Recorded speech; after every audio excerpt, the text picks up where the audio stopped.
আমাদেরকে পরিষ্কারই বলছে, চট্টগ্রাম কোর্টে আমি হাজির এসে আমার পক্ষে উকিল দাঁড়াইছে 30-35টা। উকিলের সেখানে যখন বলছে যে লোকটা দেখেন উনি 70 বছর বয়স্ক একজন বৃদ্ধ মানুষ, উনি ঢাকা থেকে চট্টগ্রামে মাসে 8 দিন হাজিরাতে আসতে হয়, ওনার হাজিরা মকুব করেন, স্থায়ী জামিন দেন।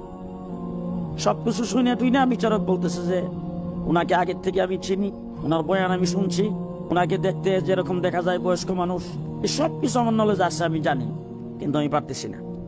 অপরাধ তারা কি বোঝা গেল? হ্যাঁ, সরাসরি বলছে। এইটা হলো আমাদের দেশের হালাত। আমাদেরকে নিয়ে গেল প্রথমে অ্যারেস্ট করে ডিবি অফিস। সেখানে যে একটা রুমের ভিতরে রাখছে, রুমটার ভিতরে বেশি 4 থেকে 5 জন মানুষ থাকতে পারে। সেই জায়গায় একের পর একজনকে নিতেছে। আর কোন মানুষগুলি? ডক্টর আহমদ আব্দুল কাদের সাহেব, মনিরুল ইসলাম আফিদ্দি সাহেব, মৌলানা সাখাওয়াত হোসেন রাজি, মৌলানা মামুনুল হক, আজিজুল হক ইসলামাবাদী, মৌলানা ফখরুল ইসলাম, মৌলানা জালাল, মৌলানা ইউসুফ আশরাফ, মৌলানা খুরশিদ আলম কাসেমি, এই সমস্ত বাংলাদেশের বরেণ্য উলামায়ে কেরামকে নিয়ে একটা রুমের ভিতরে 13-14 জন, 15 জন। আমরা সেখানে ঠিক মতো বসতে হতে পারি নাই। ওই জায়গার ভিতরে ডিবি অফিস এবং পল্টন থানা মিলে আমি 1.5 মাস ছিলাম।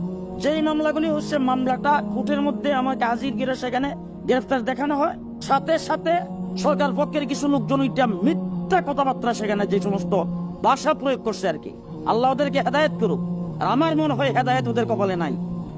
আমরা সামনে খারা যে সমস্ত মিথ্যা কথাবার্তা বিচারককে উল্লেখ করে তারা সেখানে বলছেন, বইলে তারপরে রিমান্ড দিতে হবে।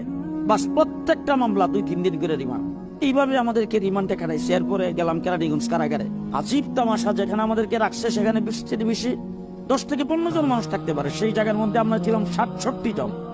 একটা ছোট্ট রুমের ভিতরে 2 থেকে 3 জন মানুষের জায়গা হয়। সেই জায়গায় এক একটা রুমের ভিতরে 5 জন 7 জন, কেউ পায়ের কাছে, কেউ মাথার কাছে, এইভাবে আমরা সেখানে কাটাইছি। এবং সেই জায়গায় রুমটা সম্পূর্ণরূপে লক করা, আমরা দরজা বাইরে যেতে পারবো। আমরা এক রুমের থেকে আরেক রুমে আমাদের যারা আছে তাদের সঙ্গে কথাবার্তা বলতে পারবো।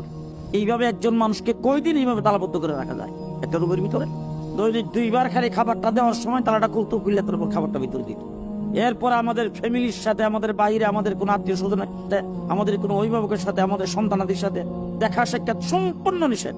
আরে আমি তো 6 মাস পরে জানছি যে আমার ফ্যামিলি কুরবানি করছেনি। কুরবানির 6 মাস পরে আমি জানতে পারছি। এটাও জানছি আমার ছেলে কোনোভাবে লাইন করে একটা কারারক্ষীর মাধ্যমে আমাকে জানাইছে যে আমরা ভালো আছি, আমরা কুরবানি করছি। আমার আব্বারে বলুন টেনশন যেন না করো। এইভাবে বলেন পৃথিবীর কোন আইনে আছে যে মানুষ অপরাধী সাব্যস্ত হইলে সেটা তার বিচার হবে, তার ফাঁসি হবে, তার জেল হবে? কিন্তু এইভাবে অ্যারেস্ট করে নিয়ে এইভাবে আটকে রাখার কোন আইনে আছে পৃথিবী? যারা বর্তমানে পৃথিবীর জাগতিক আইন যারা করছে তাদের আইনেও তো নাই, আর ইসলামের আইনে তো নাই। এরপরে আমরা অনেক রিকোয়েস্টের পরে আধা ঘন্টা, 4টা থেকে 4:30, একদম জাস্ট 30 মিনিট, মানে কারারক্ষীরা ওই মানে ওখানকার অফিসাররা এইভাবে ঘুরে ধরে দাঁড়ায় থাকতো। আমাদেরকে সারছে মানে 60 ফিট লম্বা একটা বারিন্দা। আচ্ছা, 60 ফিট লম্বা একটা বারিন্দার মধ্যে আপনি মনে করেন যে 60 থেকে 70 জন মানুষ এখানে বাইরে দাঁড়াইবার জায়গা হয়? এর বাইরে যাওয়া যাবে না, এর বাইরে লক। এইটুকের ভিতরে আধা ঘন্টার জন্য 4টা থেকে 4:30 আমাদেরকে লকটা একটু খুলে দিত। টিটবের মধ্যে এসে বলতো আজকে খোলা যাবে না, আজকে আমাদের ইমুক অফিসার আসছেন, জেলখানার ভিতরে ঢুকছেন, এই জন্য আজকে লক খোলা হবে। এরপরে কেরানীগঞ্জ থেকে আমাদেরকে চালান করে দেওয়া হলো কাশিমপুর হাই সিকিউরিটি। সেখানে যাওয়ার পরে 1.5 বছর পর্যন্ত কিভাবে কাটাইছি আল্লাহ জানেন, আমরা জানি। ওই অবস্থায় ছিলাম।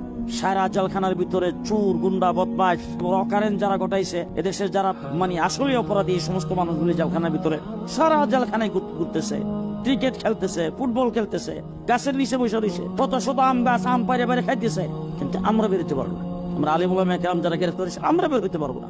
আমাদেরকে দুতালার উপর রাখছিল থেকে এইখানেই ওই আমাদেরকে লকটা খুলে দিত সকাল 7:30টায়, বিকাল 4:30টায় বন্ধ করতেন। আমার এই বারিন্দা 6 ফিটের একটা বারিন্দার মধ্যে যাইতে পারতাম। আলহামদুলিল্লাহ, সুম্মা আলহামদুলিল্লাহ, আমি সেখানে 19 মাস ছিলাম। যারা আমার থেকে বেশি সময় ছিল বা কম সময় ছিল, আলহামদুলিল্লাহ কাহারও কোনোদিন তাহাজ্জুদ ছুটেনি, কাহারও কোনোদিন চাষ, আওয়াবিন এর শাক কাজা হয় না, তেলাওয়াত কোনোদিন ছুটে না। আমরা সেখানে সবসময় তালিমের মধ্যে রয়েছি, সবসময় জিকির আজকারের মধ্যে রয়েছি। আমরা জোরে আওয়াজ করে দোয়া করছি। বড় বড় অফিসাররা এসে, হ্যাঁ আপনারা এরকম জোরে আওয়াজ করে দোয়া করেন, এ দোয়া করতে পারবেন না, দোয়া করলে আপনাদেরকে খন্ড খন্ড করে দেওয়া হবে, এরকম হুমকি পর্যন্ত আমাদের করেছে। আমরা আমাদের কাজ চালাই গেছি।